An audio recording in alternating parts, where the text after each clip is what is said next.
Astaghfirullahalazim, astaghfirullahalazim, astaghfirullahalazim, alladzi la ilaha illa huwal hayyul qayyum, atubu ilaih. A'udzu billahi minasyaitonir rajim. Bismillahirrahmanirrahim. Assalamualaikum warahmatullahi wabarakatuh. Alhamdulillah. Alhamdulillahirabbil alamin. Wal 'aqibatu lil muttaqin wa la 'udwana illa 'alal zalimin. Asyhadu an la ilaha illallah wahdahu la syarika lah wa asyhadu anna sayyidana wa nabiyyana Muhammadan abduhu wa rasuluh. Allahumma shalli wa sallim wa barik ala sayyidina Muhammad wa ala ali sayyidina Muhammad. Rabbi shrah li sadri wa yassir li amri wahlul 'uqdatam min lisani yafqahu qawli. Allahumma yassir wa la tu'assir, Rabbi yassir wa la tu'assir. Allahumma ya Allah, Rabbi tamim bil khair wa ba'du. Alhamdulillah, segala puji syukur kehadirat Allah Subhanahu wa taala. Kita masih diberi kesehatan oleh Allah di siang hari ini selepas kita melaksanakan sholat zuhur berjamaah, di mana sepatutnya hari ini adalah selepas kita melaksanakan sholat Jumat. Tapi kita masih lagi berada dalam suasana PKP untuk kita mengawal pergerakan perhimpunan dalam majelis-majelis keramaian.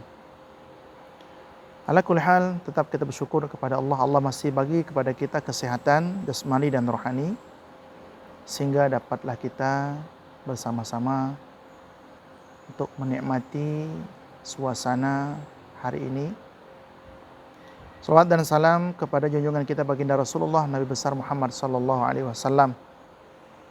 Mudah-mudahan Allah Subhanahu wa taala masih memberikan kepada kita anugerahnya dan terus memberikan kepada kita nikmat-nikmatnya, sehingga kita dapat meneruskan kehidupan ini dalam keadaan menjadi orang-orang yang bertakwa, yang dikehendaki oleh Allah menjadi orang yang baik, yaitu di antara salah satunya adalah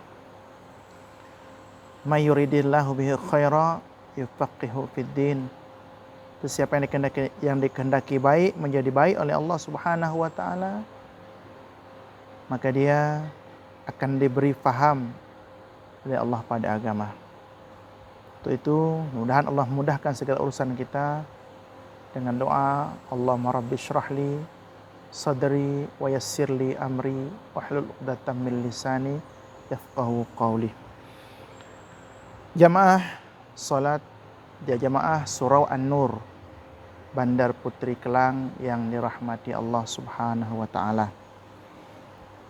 Kita masuk pada membicarakan pasal mengenai khususiat Abu Bakar As-Siddiq, kelebihan Abu Bakar As-Siddiq radhiyallahu taala anhu. Tuh kalau kitab Tarikhul Khulafa, kitab terjemahan Tarikhul Khulafa muka surat 50. Kalau kitab PDF itu berbahasa Arab 141. Bismillahirrahmanirrahim. Imam Ad-Dainuri, Imam Ad-Dinawari pada kitab beliau Al-Mujalasah mengeluarkan satu kabar riwayat yang sama yang diriwayatkan oleh Ibnu Asakir. Riwayat Imam Ad-Dinawari ini dengan riwayat yang sama daripada seperti yang diriwayatkan oleh Imam Ibnu Asakir dari Asy-Sya'bi yang telah berkata, Allah tabaraka wa ta'ala telah mengkhususkan Abu Bakar dengan 4 sifat yang tidak diberikan kepada sesiapapun daripada manusia. Ada 4 sifat yang Allah khususkan untuk Abu Bakar As-Siddiq yang tidak diberikan kepada mana-mana manusia lain. menamakan beliau sebagai As-Siddiq yang pertama tampak diberikan gelaran ini kepada orang lain. Beliaulah sahabat yang mengiringi Rasulullah SAW ke dalam gua. Yang ketiga, beliaulah yang menemani baginda Rasulullah SAW semasa berhijrah. Yang keempat, Rasulullah SAW memerintahkan beliau untuk berimamkan solat sedang kaum muslimin menjadi saksi kepada tindakan Rasulullah SAW saat itu.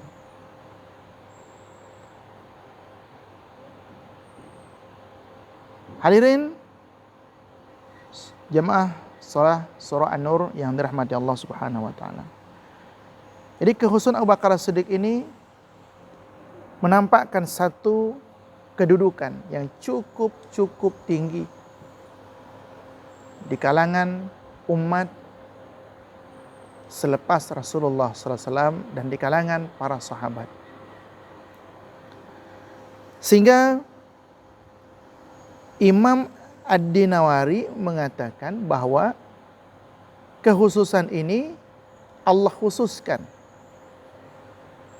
Karena tidak ada secara hakikatnya yang diberi gelar dengan As-Siddiq. Kemudian yang mengira Rasulullah menemani baginda Rasulullah ketika berhijrah di dalam gua.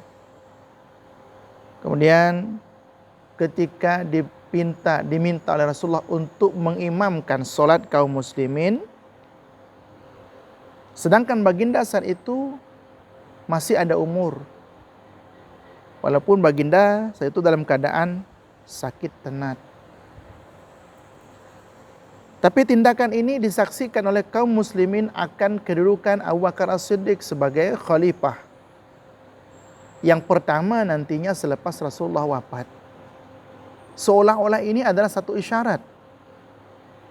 Sehingga saya ulang lagi seperti katakan oleh Sayyidina Ali radhiyallahu taala anhu, kalau dalam urusan dunia,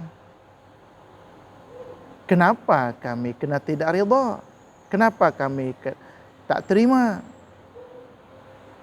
Artinya, tak perlulah kalian nak bertanya, adakah Abu Bakar patut dan layak menjadi khalifah? Kata Sayyidina Ali, bagaimana tidak? Dalam urusan agama, yaitu menjadi imam solat, kami ridha. Apatah lagi dalam urusan dunia. Ini sekali lagi kalimat yang dimaksudkan oleh Sayyidina Ali untuk menolak sejauh-jauhnya satu tuduhan yang dituduhkan kepada Abu Bakar As-Siddiq, yang beliau itu merampas kuasa ataupun merampas hak Sayyidina Ali radhiyallahu taala anhu. Ini menjadi semakin jelas dengan riwayat-riwayat yang disebutkan ke depan nanti.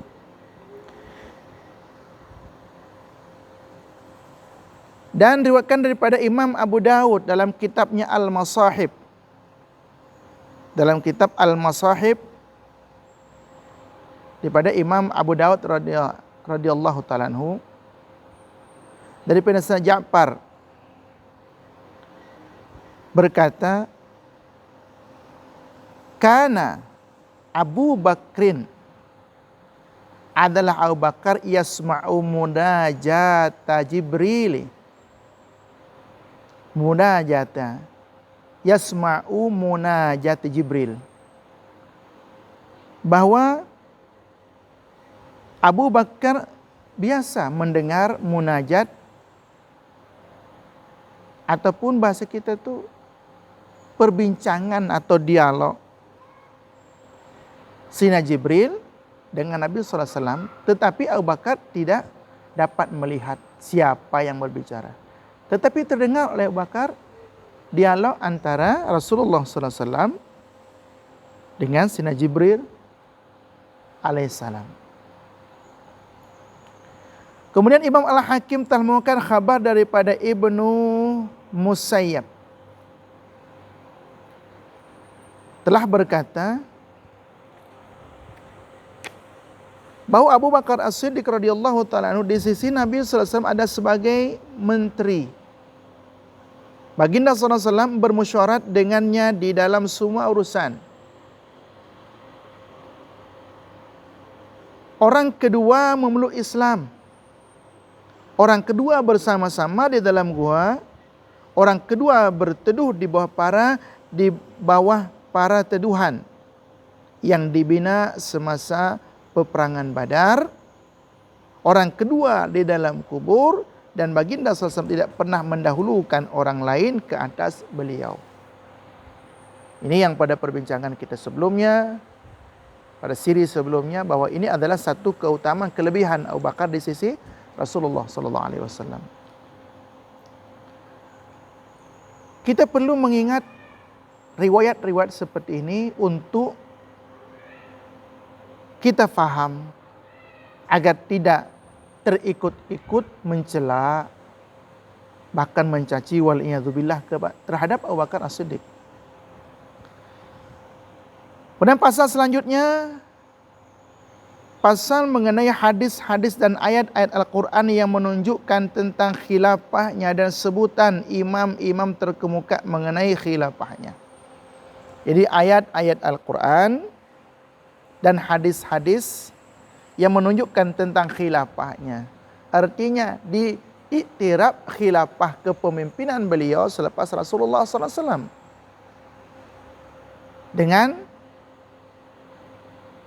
dalil-dalil daripada Al-Quran dan hadis Nabi, ataupun dengan bahasa mudah disebutkan itu isyarat daripada Al-Quran dan hadis-hadis Nabi, dan juga sebutan imam-imam terkemuka yang menjadi rujukan umat Islam tentang kepemimpinan atau khilafahnya Khalifah Abu Bakar As-Siddiq.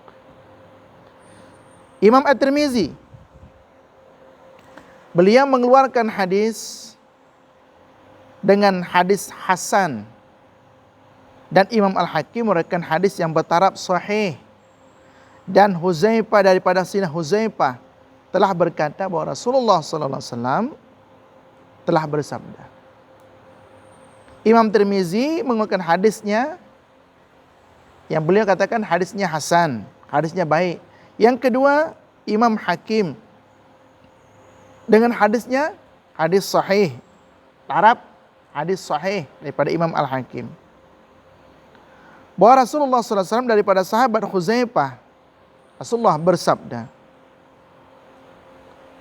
hendaklah kamu bertaulan dengan dua orang selepasku, yaitu Abu Bakar As-Siddiq radhiyallahu taala anhu. Dalam hadisnya, kalau bahasa Arabnya, iqtadu bil ladzaini min ba'di, Abi Bakrin wa Umar. Iqtadu, ikutlah dengan dua orang selepasku. Jadi bukan berarti sahabat yang tak diikuti, tapi ini hanya menunjukkan kemuliaan kedudukan Abu Bakar As-Siddiq. Kemudian disebutkan juga di situ Sayyidina Umar, yang mana nanti selepas perbincangan mengenai Abu Bakar As-Siddiq, kita akan bicarakan tentang kekhalifahan Sayyidina Umar ibnu Khattab.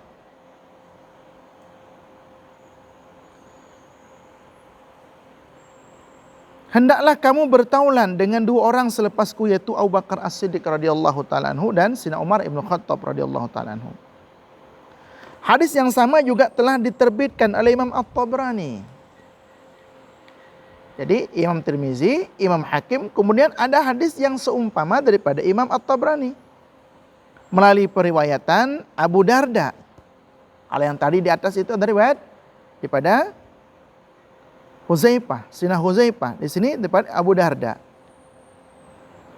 Jadi Abu Darda ini salah seorang sahabat yang dalam hadis, dalam riwayat itu, beliau orang yang membaca tasbih dalam sehari semalam itu sebanyak 400.000 kali tasbih. Beliau mewajibkan diri membaca tasbih 400.000 kali sehari semalam. Bukan 4.000. Bukan 400, tapi 400.000. Rasulullah tidak pernah buat. Rasulullah tidak pernah suruh. Tapi Abu Darda melakukannya. Dari sini dapat kita paham ternyata tidak berapa betul. Saya bahasakan bahasa ringan. Tidak berapa betul atau tak berapa betul orang yang mengatakan semua bid'ah itu sesat. Bid'ah secara mutlak sesat tanpa ada terkecuali. Ini kalau kita sini tidak ada disebutkan, tapi dalam riwayat itu dalam kitab yang dihimpun oleh Imam As-Suyuti, imam penulis daripada kitab ini juga. Tentang kitab-kitab beliau bagi 7 tasbih salaf. Tasbih dan zikirnya para ulama-ulama salaf termasuk para sahabat. Abu Darda dia berzikir 400.000 kali. Mana? Tak percayalah hadis itu. Sila rujuk sendiri ke dalam kitab Imam Suyuti, tasbih salaf. Dengan hadis yang kuat. Hadis yang sama telah diberikan oleh Imam At-Tabrani melalui jalur periwayatan Abu Darda. Manakala Imam Al-Hakim pula meriwayatkan hadis yang sama daripada periwayatan Ibnu Mas'ud. Berarti Imam Al-Hakim ini mempunyai 2 riwayat. Satu daripada sahabat Sayyidina Huzaifah, yang kedua riwayatnya daripada Ibnu Mas'ud. Berkenaan dengan kedudukan Abu Bakar As-Siddiq. Abul Al-Qasim Al-Baghawi telah menerima hadis dengan sanad yang hasan daripada Ibnu Abdullah bin Umar telah berkata. Jadi Imam Abu Qasim Al-Baghawi, Imam Al-Baghawi terkenal, beliau ada tafsir Al-Baghawi. Apa sabda Rasulullah SAW daripada Sayyidina Ibnu Umar? Aku telah mendengar Rasulullah SAW bersabda. Ini kata Sayyidina Abdullah bin Umar. Berturutan selepas kematianku 12 orang khalifah. Jadi maknanya selepas kewafatan baginda Rasulullah SAW akan ada 12 orang khalifah. Jadi kita umat Islam yang berakidah Ahlussunnah wal Jamaah, perkataan seperti ini jangan pula dipahami dengan 12 imam. Tidak, bukan 12 imam. Di dalam riwayat yakunu khalfi 12 khalifah. Di sini bacaannya khalifah, bukan imam. Akan berturut-turut, artinya selepas itu ada 12. Berarti di sini ada satu semacam pengiktirafan daripada baginda Rasulullah SAW tentang pemimpin ataupun khalifah selepas baginda.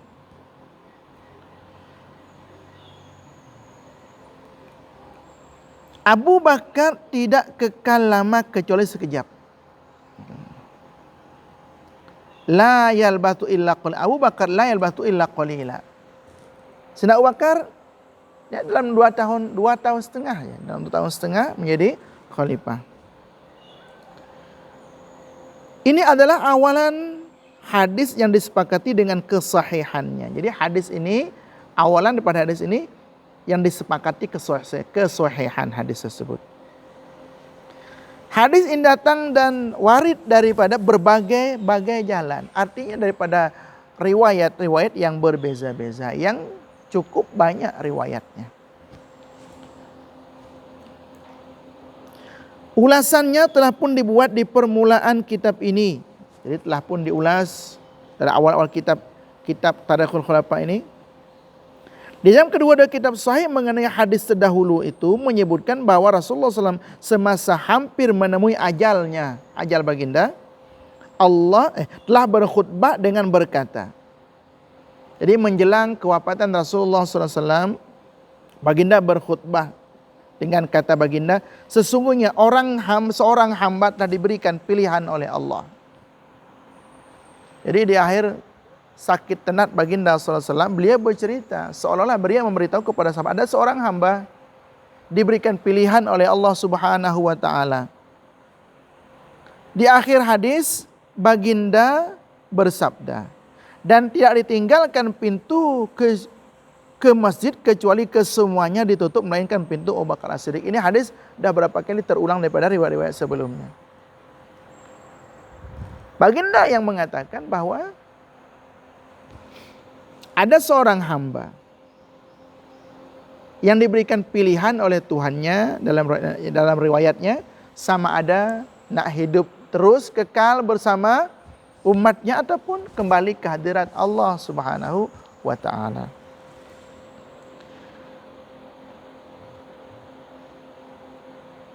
Maka Rasulullah memilih, maka hamba tersebut kata Rasulullah memilih untuk kembali kepada Tuhannya.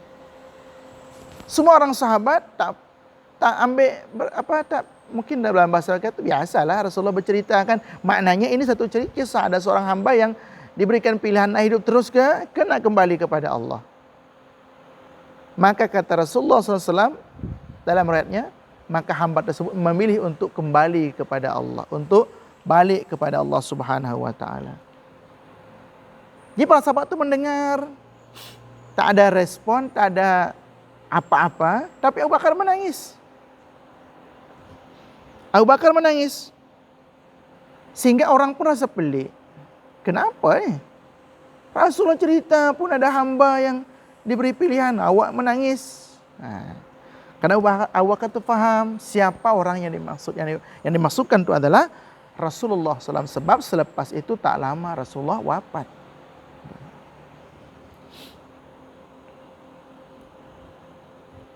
Dan lapas yang lain tersebut tidak ditinggalkan pintu pagar ke masjid terbuka kecuali pintu Abu Bakar, pintu pagar Abu Bakar Siddiq.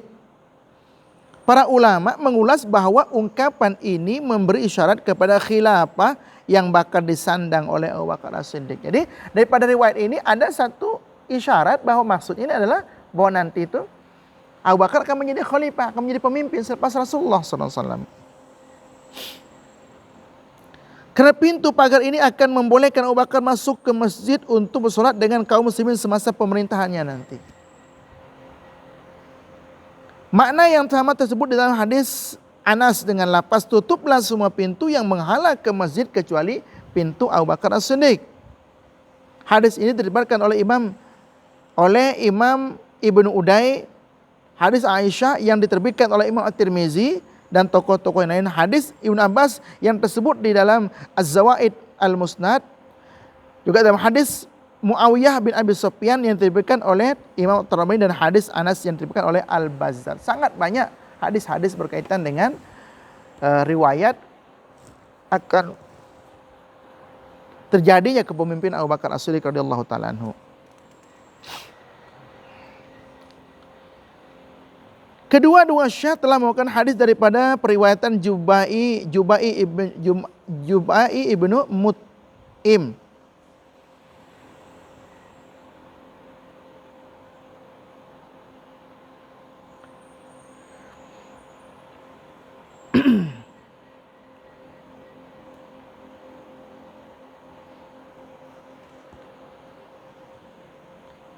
Bukan Jubai maaf, tulis dalam kitab itu Jubai. Dalam kitab bahasa Arabnya Jubair bin Mut'im.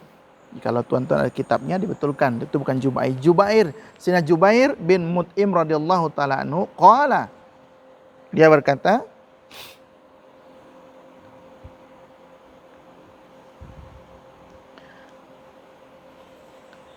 apa kata Sina Jubair bin Mut'im?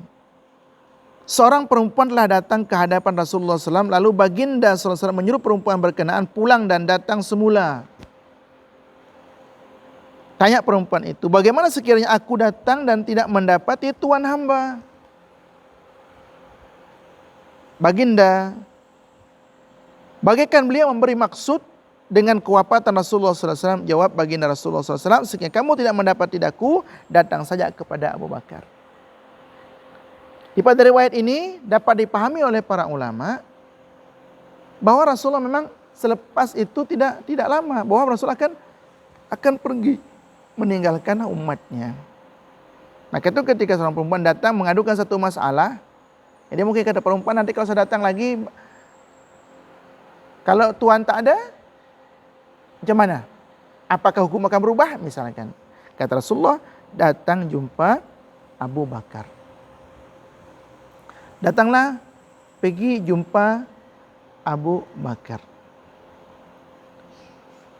Maka Dalam riwayat hadis yang dalam kitab berbahasa Arab ada sambungan.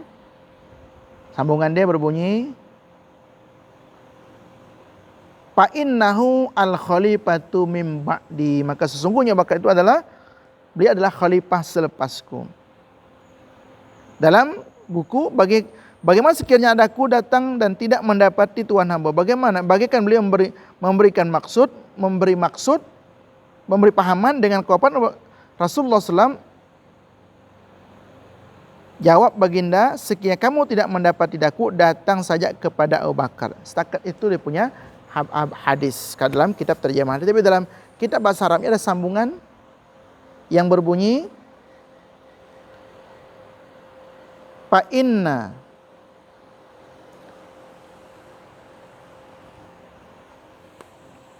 mana dia?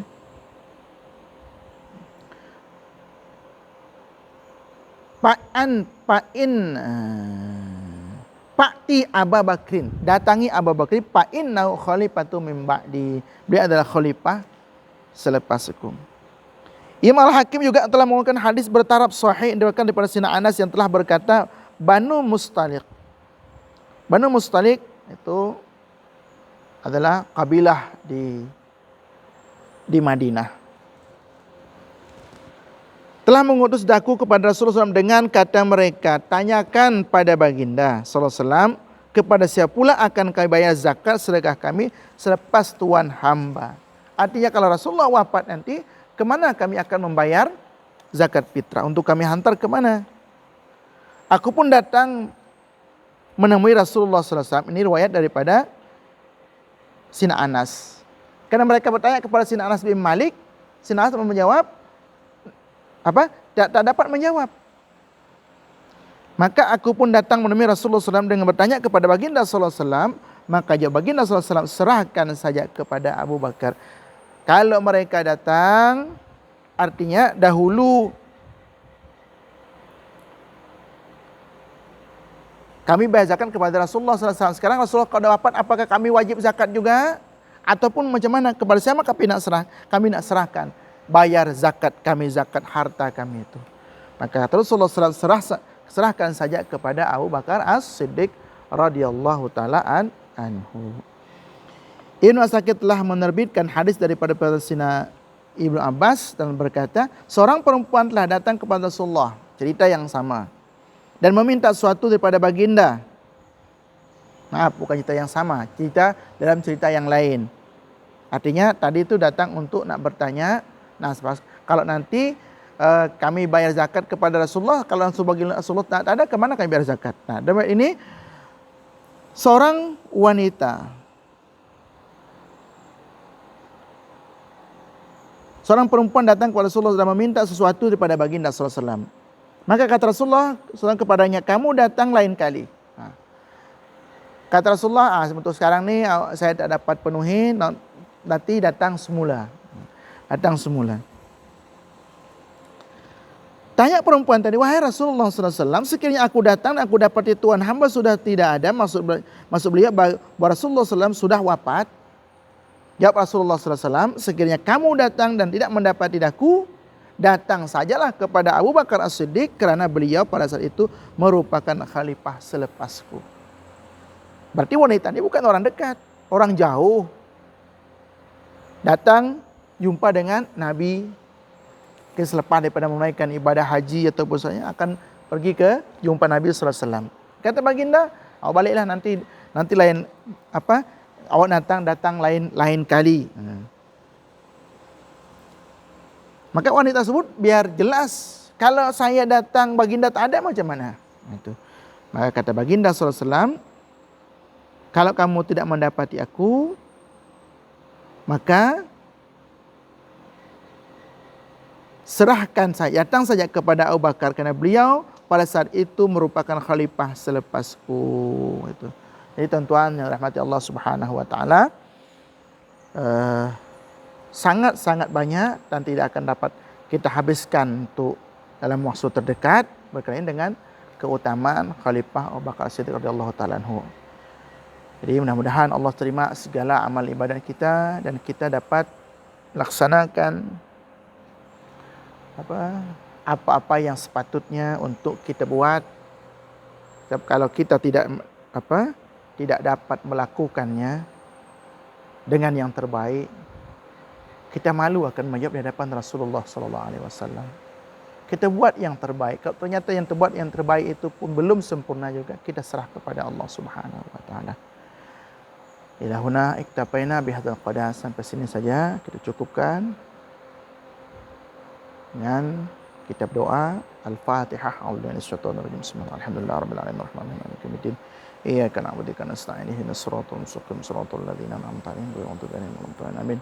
Bismillahirrahmanirrahim. Alhamdulillahirabbil alamin. Allahumma shalli wa sallim wa barik ala sayyidina Muhammad rasulullah Muhammadin wa 'allamtana wa 'allimna wa zidna ilma wa warzuqna wa rahmatika rabbana atina wa qina adzabannar. Sallallahu alaihi wasallam Muhammad. Alhamdulillahirabbil alamin. Taqabbalallahu minkum.